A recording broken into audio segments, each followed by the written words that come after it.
Right, hey guys, how are we doing? Back another video from 6, and today we've got Gaara had a dream. So I think this is going to be a speech-related thing, Martin Luther King reference within the title, I do believe. Let's just get straight into it. Gaara actually saved the shinobi world. All throughout the beginning of Gaara's introduction, we're shown what being a Jinchuriki can truly mean, even though we're not introduced to the term yet. Okay, yeah. Naruto makes us more than aware that him and Gaara are both the same, both having evil ancient demons sealed inside of them, But and have a target placed on their back for it, being socially in Naruto's case or literally in Gaara's case, with his dad constantly sending people to trying to try kill to him. unalive Yeah. him. Gaara was effectively our first evil Naruto, showing that with slight differences in life, Naruto could have turned out wildly Could have differently. been just like Gaara. Yeah. This trope would be repeated throughout the series with other characters, and peaking out with Obito being the ultimate quote-unquote evil Naruto. Okay, yeah. It's no secret that Naruto is able to touch the hearts of those who can be Talk, saved no and want to jutsu. be, which is why after his fight with Gaara, Gaara turns into a far more peaceful person than the raging ball of narcissism and sociopathy he was. He when was first mad like introduced. that. Due to this character change, Gaara is commonly recognized as one of Naruto's better written side characters, and Naruto's touch on Gaara gave him the necessary change needed to save the world. Before we begin, I'd like to ask if you leave a like on the video and subscribe to the channel, as I'd greatly appreciate it. Saving the world is no small feat, and there are two specific things I want to talk about when it comes to Gaara in this topic. Those being his performance at the Five Kage Summit and his speech to the Shinobi Alliance following the group's first formation before the beginning of the Fourth Great Ninja War. These 2 points in the narrative are unignorable, as they both Amazing how everyone was able to hear him as well. changed the course of the series from where we would be led to believe it's going. So before talking about how Gaara saved the Shinobi world, I'm going to give a sort of in-depth dissection on the Kage Summit. Gaara is the only village leader at the summit that we spent an extended period of time with on panel or on screen if you're watching the anime. Well, yeah, because So we know how he acts. yeah, it makes more sense. Yeah. All the other four, Danzo, A, Mei, and Inoki, were only shown briefly a couple times before this, just in their introductory pages. And these were just showing us who they were. Throughout the entire beginning of the summit, nothing but deceit and arguing is happening. Yeah, While A no one and really trusts anybody argue in that. over how moral using the Akatsuki is, you get to see exactly what type of people they are. A is making it a point that his village has not only spawned 0 Akatsuki members, but that his village has never utilized the Akatsuki in any capacity, unlike all of the other villages. Imagine being like This that. surprises Jeez, we're better than you because no one's actually defected and then tried to, like, help take over the world. Gaara, who had no idea about this. Gaara is being scolded for being Kazekage yet not knowing the things his village has done, but this is where I kind of want to segue off to another point.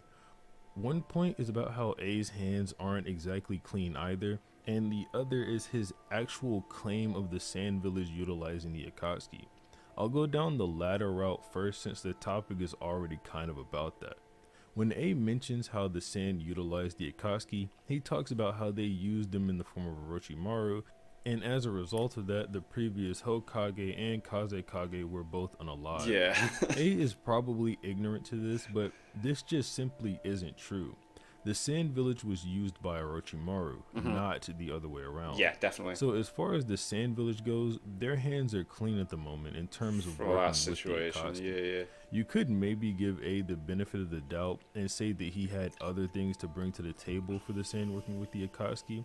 However, the story doesn't make mention of that, and it's being too generous to A to just give him that. So I'll ignore that possibility for now and move on. Secondly, A's hands aren't exactly clean either. In the middle of this giant rant, Inoki butts in to tell everyone that the only reason the Stone Village hired the Akatsuki was to compete with the Cloud Village because they ran around trying to gather ninjutsu during a time of disarmament. Whether or not Inoki is telling the truth about why he hired the Akatsuki is fairly irrelevant. The only thing that's really relevant here is the fact that A's hands aren't clean either, since he was trying to gather ninjutsu during a time of disarmament. This is essentially a time where all villages are equally stabilized. A wants his village to be the most powerful. Also, even if the Sand Village did work with the Akatsuki in the past, That stuff has not happened under Gaara's rule. Yeah, yeah, Just yeah. to quickly restate Gar's things got so nothing to do with far, it. Anoki and A have been trying to increase their village's power in response to the Akatsuki and using the Akatsuki. Danzo is literally trying to be the leader of the shinobi world right now, and Mei gives off nothing but being unconfident since she mentions the fact that she didn't even want to talk because of the discovery that her village may have been run by the Akatsuki at a period in time. Damn. But Gaara's response to the Akatsuki is to ask the other villages for help and says that what they are doing now is simply too little too late, considering that the Akatsuki have already gathered Yeah, seven-tailed they've got beasts. majority of what they need. Anoki's response of It's like, saying come it's an on. embarrassment to alert another village of something like that is met with Gaara saying appearances, status, they're foolish, outdated concepts. This clearly cuts at Anoki's pride and or ego because he doesn't even respond to it aloud. He just thinks the response in his head. I just want to point out that Gaara is correct here because now the Akatsuki have seven-tailed beasts, and this literally gave Obito the power to start a A war. wall. Madara shows up saying the fourth great ninja war is going to start while possessing all tailed beasts these villages would have to fight back with. That sort of puts him in charge of how things are going to go down. Just before this, they were talking about how owning tailed beasts shouldn't amount to mass destruction because of the time, skill, and knowledge it takes to control one. The beginning portion of this is just to establish that Gaara has the right mindset while the rest of the village leaders have the Not wrong quite mindset there, yeah, for yeah. one reason or another. All of their unwillingness to take action gave Obito the time he needed to manipulate the entire world. After this, A leaves the room, following Zetsu's appearance telling everyone that Sasuke is finally in the building. Gaara shows up to this fight later as everyone knows, but while the Raikage is running away, Danzo has a brief monologue and he explains why he mind-controlled Mifune and how doing things morally and ethically will result in no change.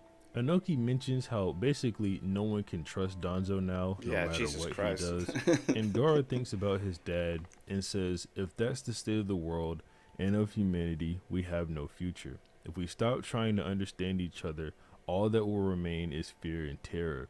Then, while thinking about Naruto, he says, strategy that does not incorporate morality and giving up are things that I no longer accept easily. Got away with words, hasn't he? He's got away with words. This shows Gaara is not only the most mature in the room, but the most forward thinking and morally correct as well. And I'll follow up on this in a minute. Anoki says you pose such difficult concepts so simply, but you're just a green brat who still knows nothing about running a village. So now's your chance to ask anything you'd like, and as your senior, I'm willing to answer any question you have. Gaara then asks him, when did you all forsake yourselves? Damn, This yeah. very clearly wins Gaara the argument, as not only does Anoki shut his old mouth, Danzo is also left speechless and yeah, stupid. bro. Yeah, And one of Anoki's Kage guards, the future leader of the Stone Village herself, even comments that Gaara scored a point on Anoki here. Mei does call Gaara a pure-hearted child, so maybe she doesn't all too much disagree with this, but that doesn't change the fact that she still neither had the confidence to speak up about it or even supported Gaara aloud. The only thing Mei does in this entire summit is hang her head in shame since her village probably birthed the Akatsuki and threatened to fight Danzo on Ao's behalf to learn more about the Sharingan. Yeah, she's I think she's I've a made nothing myself person, abundantly clear really. by now. Sorry for the long-winded breakdown of the Kage Summit debate, but not only do I think this is some of Gaara's best character moments, Definitely. I think it's a very good conversation in general to help understand the world of Naruto and how the people who run the And world now think. the big I do want to speech. remind everyone quickly, though, that after Obito declares the Fourth Great Ninja War, Gaara is the first person to once again suggest that a shinobi alliance be formed. This is literal history in the making man. because Yeah. basically as long as these villages had been formed, there has always been fighting amongst them, and even when there isn't fighting, everyone is gearing up for the next fight For one to fight. or Yeah, showing off their might, so no one wants to challenge them to a fight in the first place. That's almost literally what the Chunin exams is for. That's to exactly show what I was off how thinking, yeah. strong the village's up and coming young ninja are. This making of history was Gaara's first step towards saving the world. It's only natural that following the events of all shinobi history, that shinobi would not get along by just saying that alliance has been formed and then grouping them all together. But these people are fighting for the sake of the entire world, Yeah, so like they have to work together. doesn't matter what they do, If they're the going to be Shinobi affected at Alliance some has point, tons aren't of they? Yeah. infighting and friendly fire, they're obviously going to lose. And when they start bickering and threatening to fight each other, Gaara puts an end to all of it with a single speech. I'm not going to read the speech all at once just to save myself from sounding like a cringe lord, but I do want to dissect the speech that effectively saved the shinobi world. In the name of gain and profit for one's nation and village, shinobi have hated and hurt each other for many years, from the First to the Third Great Wars. That hatred desired power, and Gaara was born. In the past, Gaara was hatred and power, and the Jinchuriki. This part of the speech I've basically already covered. It's just how the shinobi world has worked essentially ever since it's been formed. Yeah. He hated this world and all people, and he often thought about destroying both. In some ways, Gaara was no different than the Akatsuki in his plans, but one Konoha shinobi stopped him. Never forgets, After does these he? words, Gaara thinks of three very specific moments. The words Naruto spoke to him when he first defeated him in part 1 about knowing how Gaara feels and the pain of being alone. Then is the words Naruto said to him after he was revived by Granny Chiyo's Kisho Tensei. And then when Naruto shook Gaara's hand upon returning to the Sand Village in the Kazekage rescue arc. It's very obvious that these are very important moments in Gaara's life. I mean, come on. Yeah. One of them is literally him getting his life back after it was ended. Yeah. But that much, like I said, is obvious, so let's continue. That shinobi cried for him, his enemy. He called him friend even though they had done battle. He saved him. They were on different sides, but were both Jinchuriki. There can be no bad blood between those who have experienced the same pain. There are no enemies in front of him. They all bear the pain of having been hurt by the Akatsuki. There is no sand, no stone, no leaf, no mist or cloud. There is only shinobi. This might be the best line in the entire speech. Cool. I'm not sure. You can give your opinion on it in the comments, but I think it's between this line and another line that I'm going to read in a minute. But this is just awesome. It's exactly what Gaara was proposing at the Kage Summit. Yeah. Now But he's he's still actually doubling down on speaking it. it to all the shinobi Yeah. in the world this time, and it's actually working. This is Gaara literally in the process of changing the shinobi world. Kakashi even mentions after this that the tide has turned. Keep in mind, this is manga. Kishimoto can't draw the faces of every single ninja. Yeah, Jesus Christ. So we only get to see a few of them, but you can see this one random guy here is sweating just hearing those words. That friend who saved him is now a target of their enemy. If he falls into their hands, this world as they know it is finished. He wants to protect that friend and this world. He's too young and too inexperienced, so he wants them to lend him their strength. This is the second contender for the best line in the speech. This really gets everyone to turn. The They're all shinobi who were hyped. Let's fighting go. earlier start to apologize to one another, and everyone follows Gaara into war. If Gaara's speech hadn't been made, I honestly, truly believe that the Shinobi Alliance Wouldn't have would worked. have been done for. Yeah. Just due to friendly fire, if anything. But yeah, that's how Gaara saved the world. All right, yeah, I'll take that. I wasn't quite sure yet, but I forgot that like everyone was like not really on board with the alliance, and then Gaara did his thing, and everyone's like, "Oh yeah, okay, no, we're best friends now. We're best friends." You know what I mean? But yeah, cool. Yeah, Gaara's in that Kazekage the Kage meeting as well. Very more mature than everyone else, pointing out everyone's mistakes and stuff. It's cool. Nice vid.